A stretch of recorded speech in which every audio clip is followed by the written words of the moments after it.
Hey guys, on this episode of EdTech, we're going to be talking with James King and the AV group that he created on Slack for higher ed tech folks. All this and more on EdTech. The network for the AV industry. What are you listening to? This is AV. This is AVNation. This is AVNation.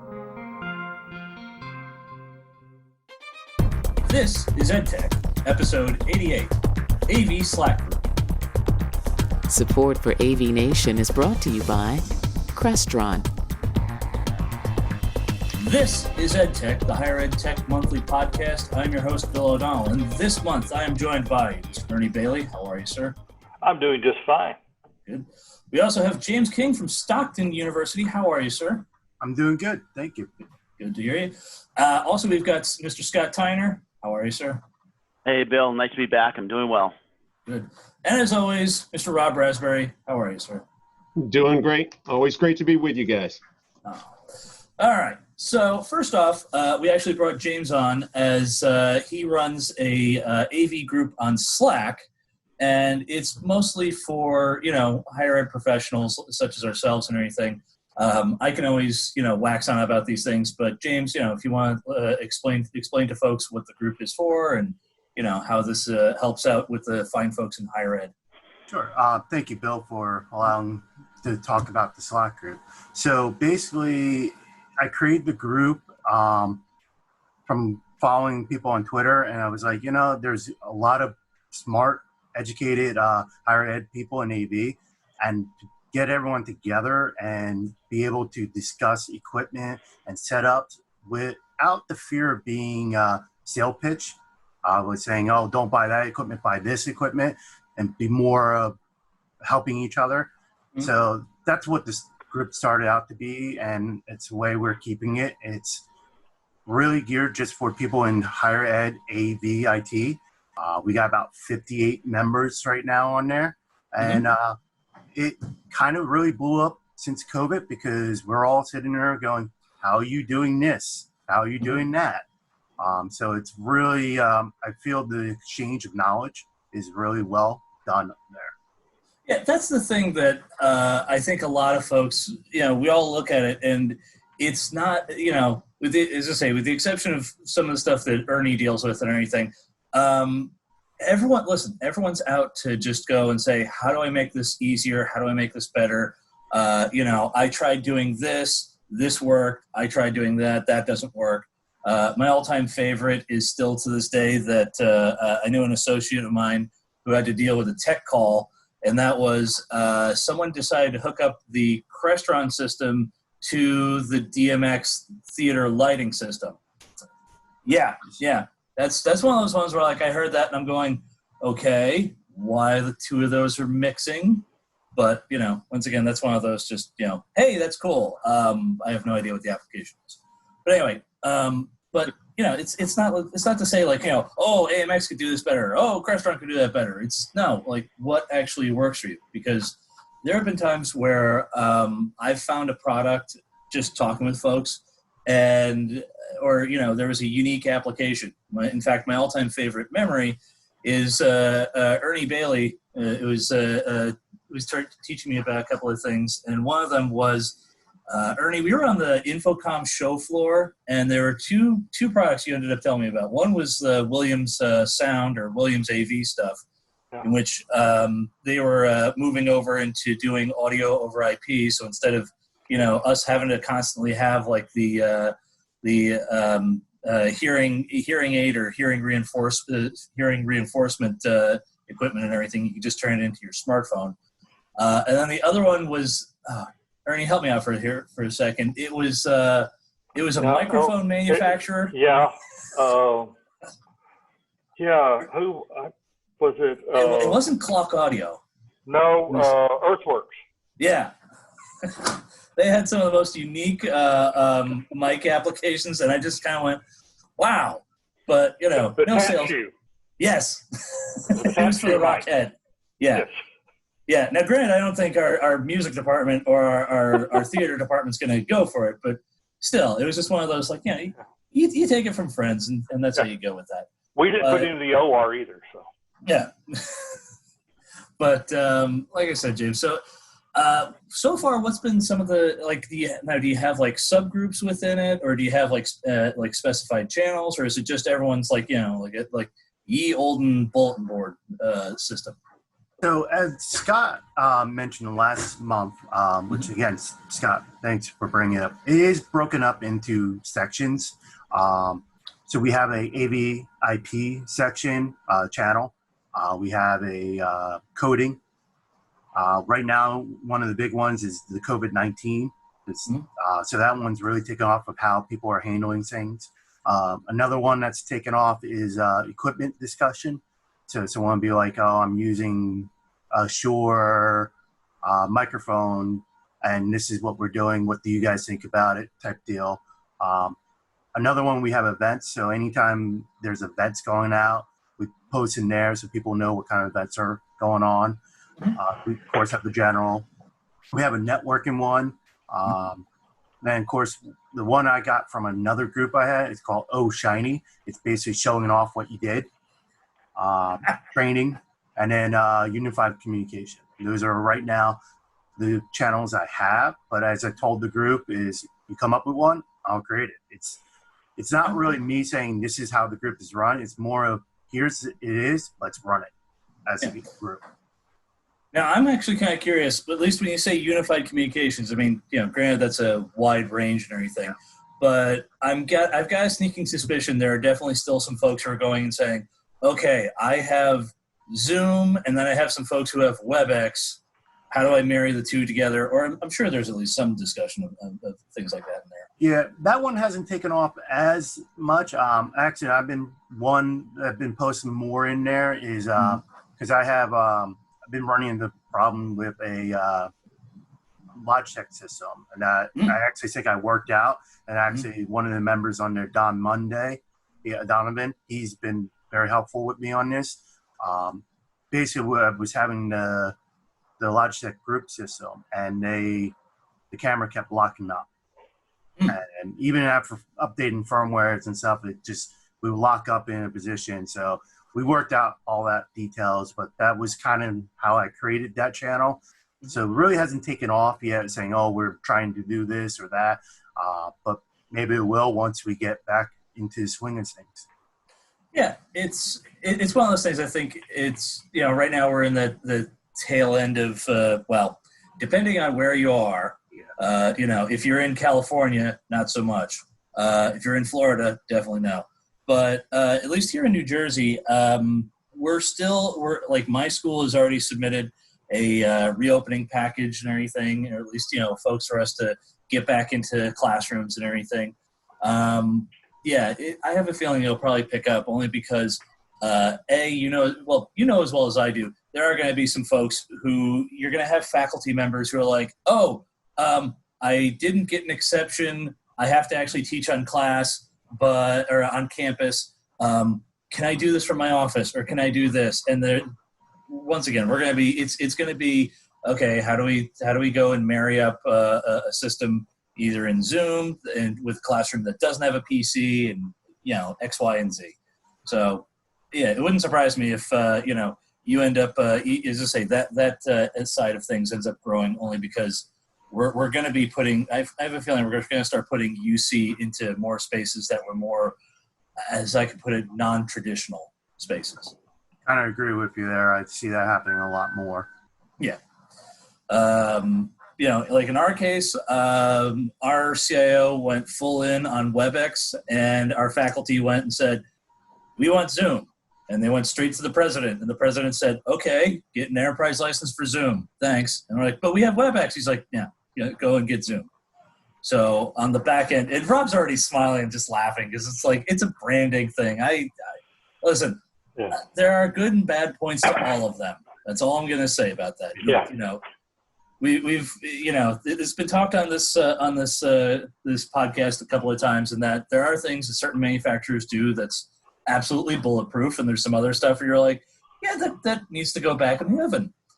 So yeah, we're, as I say, if anything, I'm just looking at it of, okay, I'm just waiting for Logitech to kind of come up with their own touch panel, basically. For they're already working on. I'm sure they're already working on things. I mean, like Polycom already has gotten it to where their software. It's not homogeneous. Androgynous. There we go. So, anyways. I thought you were going to say agnostic, but Yeah. Is it? Yeah. You know what?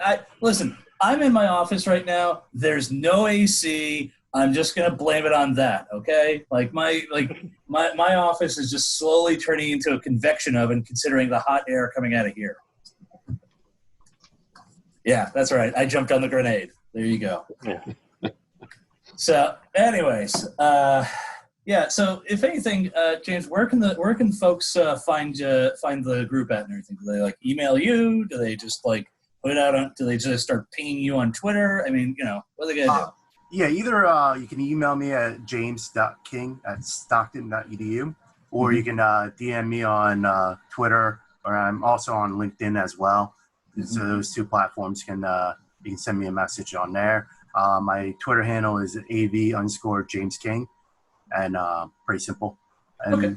Yep. All really I'm looking for right now, or the group is looking for, is a EDU address. So we verify that you're in higher education, and we'll add you in. Okay.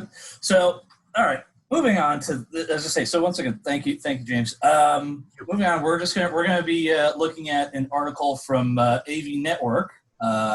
Specifically, it was written by a good friend of mine, Margot Duwali, and it's covers on the topic of AV from anywhere, which once again, as I say, if you've been dealing with COVID for the past couple of months, as we all are, obviously a bunch of us have been learning how to do work from home or working remotely, or if you're like Rob or Ernie, you're going, what work from home? It's for them, it's just like, it's been nonstop. But in any event, it talks about how folks have kind of adapted with doing more remote work and doing more remote access. I can talk from my own personal experience in that when I was doing stuff for pharmaceutical companies and everything, we never had a programmer on site. He simply just had, network access and a VPN. And, anytime we had to do an update to the room or anything, I would just start hitting him up on either Twitter or, I would DM him and everything. And he would just go and upload the programming and everything. But I was still the monkey that had to be, on site and testing everything out and saying, hey, hey, Damon, the clock's not working. Oh, okay. And all he did was he just deleted the clock on the touch panel file. So way to go fixing. Yeah, I know. Scott's just looking at me like, yeah. What clock? Yeah, what clock? Yeah, it's what? Nothing's broken. What are you talking about? There was never a clock there. I don't know what you're talking about. Yeah. The worst part is that's happened more times than I want to admit to. Yeah. Hey, the date's wrong. Oh, I'll just take it out. That's the best way to fix it. But anyway, like I said, it covers about things just kind of like it is a push of everything's going over the network, which does bring us to, a lot of us have been doing the work from home and everything. And as things come back on campus, back online and everything else, a number of us are hoping, hey, maybe, we'll be able to do stuff remotely from time to time. Now, I know from my own dealings with my own boss and the president of our university, they're going, no, you guys are on campus. You have to put out fires. But I know for some of us, it's actually been a benefit, and in some cases, it's even been a boon. Before the show, Ernie, we were talking about this a little bit. You guys have actually found a way to, making working from home actually save money, right? That's right. We moved some groups home and then determined that they can do their job just fine there. And they moved other people into the office space they had been using that had previously been in lease space across town. Brought them back onto campus and stopped paying the lease. Yeah. Now on the reverse side, though, they did make use of your classroom space for other things right now. Yes. They've also we've been using our classroom space that weren't being used for classroom for call centers and for contact tracing. Most people know we do have a hospital associated with our campus, or we have a campus associated with our hospital, I think is really how it is nowadays. So, we've utilized it. Now we're in the process of trying to get these spaces back into classroom use. We've got most of them back. I think have any more of the weeks in conference? the big room. Okay. Now the other question I have for you is: have they decided to then co-op the conference rooms, or are those normally tend to be like departmental spaces and things of that nature? Well, we have some departmental ones, and we have some that are shared that my department manages. And they have gone through. We've had our infectious disease team come through. We have one of those here, and they determine the social spacing, the distances for all the seats and how many rooms each room will seat. And they've pulled chairs out. They just piled the chairs up in the hallways, and they end up back in the rooms. So we've determined that it's not our responsibility to make sure there's the right number of chairs in the room. So we let other people know the chairs are moving, and you can either have classrooms designed and maintained AV system wise, or we can move furniture, but we can't do both. Yeah, that's for us. They've been either removing the chairs or the other alternative thing that they've been doing, and I know our adjuncts are going to be less than pleased about this, is shifting a number of classes to twilight, like to the twilight hours and everything, which it's not ideal, but at the same time they're still trying to make sure that the students have all the access they have. The other end of it is we're doing this pilot program called HighFlex, and it basically keeps the classroom capacity, or the student body count in the room, to 50% or less. So it's we'll see. It's going to be interesting. We're doing some of that as well, and I'm meeting with one of our colleges tomorrow to determine exactly how we're going to make all this work, because they plan on like a third of the students come on Wednesday or on Monday, a third on Wednesday, a third on Friday to the lectures, and the other 2/3 stay at home and participate via Zoom or Blackboard Collaborate or whatever tool. And we're going to discuss the tools, and I'm trying to get them to narrow down to a tool. That's the flip end of that, and I'm going to ask you this, Ernie.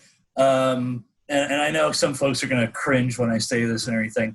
It's not a smart board, but I'm waiting for when at least our faculty are going to ask for touch interface monitors, because so far the provost and a couple other folks have said, well, if you want to do that, you can just use the digital whiteboard instead of the whiteboard directly behind you.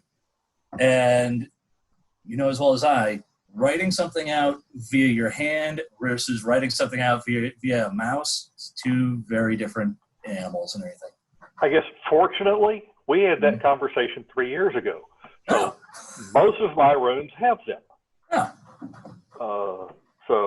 Well, surprise, folks. As you can tell by that statement alone, my school's going to be doing catch up.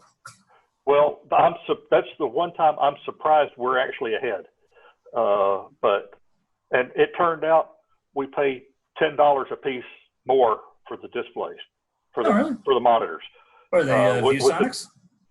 They're all Dell. Huh. And we have a Dell truck come from Texas to our campus at least once a day.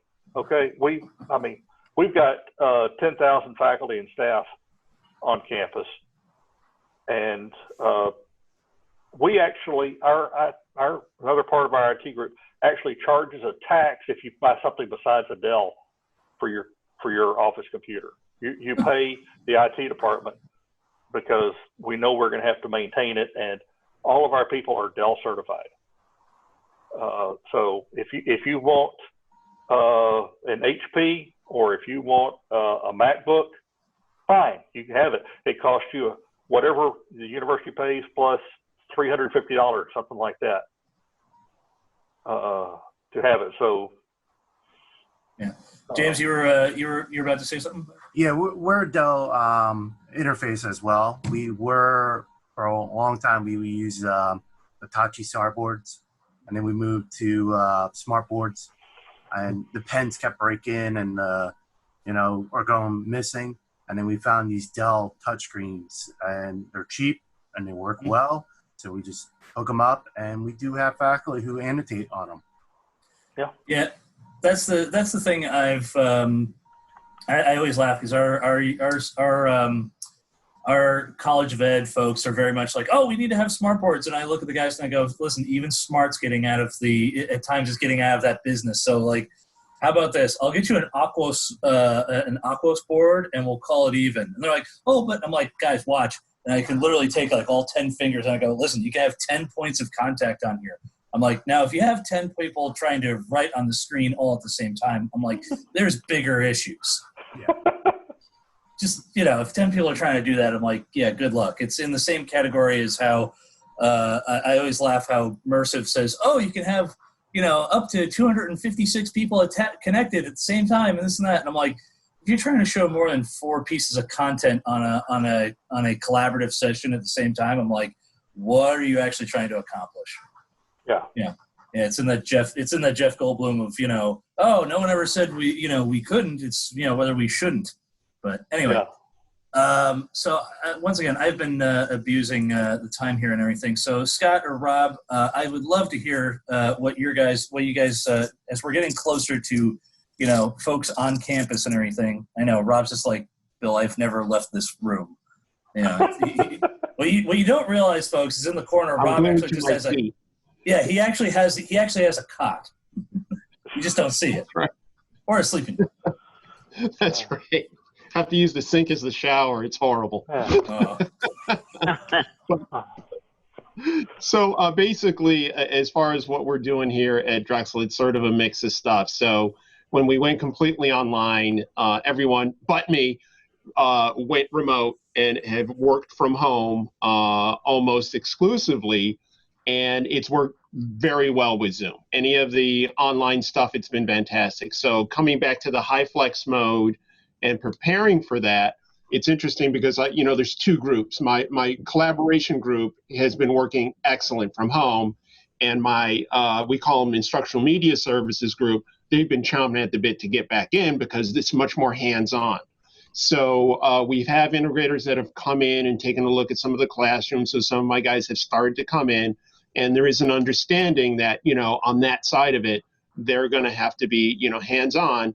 But even then, we're trying to get the global viewer enterprise, vetted here so we can do some remote monitoring of classrooms and devices and things like that. And so also what's been happening is what we're doing is we're creating a few what we call pilot classrooms that have different technology in it. We're going to try the Sony Edge Analytics. We're going to try the Poly X50, Studio X50 in some smaller spaces. And we're going to give faculty, a chance to come in, take a look, and see what might work best for them. And also, we just saw the D10Me, which is like a small Android, sort of a Zoom integrated device that looks somewhat interesting. So we may look at that if faculty decide, listen, I can't be in the classroom, I'm going to teach from home. And if they're allowed to, we have to look for some options for home setups for those people. But, working remotely as far as online tech support, in some cases on the collaboration side, my groups actually work better. It's quite interesting. But yeah, we are preparing to get, and the other interesting part of this is now we're talking about social distancing. So in our office, we have 5 and 6 people. Now, the question is, you don't have cubicles that go, from ceiling to floor, so they're not really offices. So the question is how do you mitigate that, people with certain distancing? So it may come down to, I have to have a couple people in the office a couple days a week, the other couple days a week, a couple people are in. I don't know if we're going to be able to be fully staffed unless we get other space for, my team to work separately. So it brings up a lot of interesting questions. Yeah, that's the thing. Our with us, we actually developed because our school colors are white, black, and orange. They literally said, "Here, you guys are going to go team black or team orange," and we are on campus for 3 days, off for 2 days, then flip and reverse that. The idea is that we'll be at less than 50% capacity, and that's staffing. That's just across the board. I know from my own experience, there will probably be times where it'll be, yeah, Bill, listen, we know you're off today, but could you go and yeah, James is already nodding his head. It's like, yeah, there's only so many folks that are going to be able to juggle chainsaws. So far, though, luckily for us, I think the only major issue we've had with folks, and Rob, you'll laugh at me about this, has been teaching our faculty how to use the breakout rooms and then bring folks back from the breakout rooms. Yeah. It looks like you've dealt with that before. Yeah, breakout rooms are sort of, as amazing as they are not intuitive and terribly user-friendly. So the tech-savvy people, they get it. And they understand what they have to do, but then there's another ones that are just like, what in the world? But I mean, overall, the breakout rooms are great. Just getting in and out can be a little bit of a challenge. Yeah. It's as I say, and that's the other thing too. Like I laugh because some folks are like, "Oh, well, WebEx can do that." I'm like, "Nah, I'm not." Long story short, folks, I have more faith in Zoom only because literally the guy who founded Zoom used to be the lead developer over at WebEx, and he brought up some stuff to Cisco, and they went, "Yeah, no, we're good as it is." And then he went and founded Zoom, and so, ta-da. Yeah, he tried to start basically what is Zoom as show and share at Cisco, or was it with Tandberg at the time or Cisco? Yeah, it's kind of at the changeover time. Yeah, but yeah, and they built it, sold it, and abandoned it. I know we lost a big chunk of money. Yeah, we bought into it and ended up they demoed a beta version, not telling it was beta. We bought the beta and it never made it into production. Oh dear. All right. So, Mr. Tyner, what have you? As I say, what's on the horizon for you? As I say, you and your fine folks, or for you, it's like we're already in remote mode. No, I mean part of my staff's working remote. My AVTechs are on campus. They've been on campus for 6 weeks. I'm on campus 2 or 3 days a week. We are, one thing's fortunate about being in Maine, I guess, is that we're in a fairly good place with COVID at the moment. And we have full plans at this point to fully open and have all our students come back and not be doing remote, unless a student chooses to. If a student chooses to, they can do remote. But we are planning to do a full opening. Like I said, it's an interesting mixed bag with everything. When is your opening, Scott? Yeah. I think it's similar to what you were saying earlier. We're going to bring students back that last week of August, and we're bringing them back a third. We're testing them as soon as they get here. 2 days later, we're bringing back another third. 2 days later, we're bringing back another third, and we're testing them all as they come along. And then we're doing testing. I think every student will get tested twice a week throughout the entire semester. If you're going to be on campus here, you're going to be tested that day. Yeah. Or not tested, but you're going to be screened. You have your temperature taken, and you answer a bunch of questions. You get the day they arrive. Changes color every day. It's the first thing that they do when they arrive is that they're going to go get tested. And then it's tough. I was talking to my wife because we dropped our daughter off at college last year. And parents aren't going to be welcome in the dorms. It'll be literally, unfortunately, say bye to little Johnny on the sidewalk. But it's understandable. Johnny will be good with that. It's interesting. We did surveys, and I think everybody will be the same way. And I think it's interesting what people think and what students want. Students want to go back. And I think our results were over 90% of our students wanted to come back. Really, I think even something like of that 90%, only 10% said with conditions. And the rest were like, no, we're going back. You unlock those doors and we're walking in them. Yeah. Yeah. Yeah, I have a feeling with everyone being in kind of quarantine for the past couple of months, we've all kind of, gone a bit stir crazy about things. And it's like, oh, yes, like me, literally, like I didn't have to be on campus today, but I threw myself out here for a multitude of reasons, mostly in the fact that just, some sense of normalcy. But yeah. In any event, all right, guys, that's about all the time we have on the show and everything for this month. Ernie, where can the fine folks find you at? You can usually find me on LinkedIn. Oh, there you go. James, where can the fine folks, just a reminder for everyone, where can the folks find you for the Slack group as well as finding yourself? Again, they can find me on Twitter or LinkedIn. My Twitter is AV_James King. And then LinkedIn is just James King. Mr. Tyner, folks can find you at Twitter? Yeah, Twitter at @STyner, or you can find me on LinkedIn as well. All right. And Mr. Raspberry? Yep. Find me on LinkedIn. Oh, there you go. I'm Bill O'Donnell. You can find me on LinkedIn as well. You can also find all these fine podcasts on AVNation.tv. Once again, this is EDTech, part of the AVNation, part of family of podcasts. As always, this is EDTech.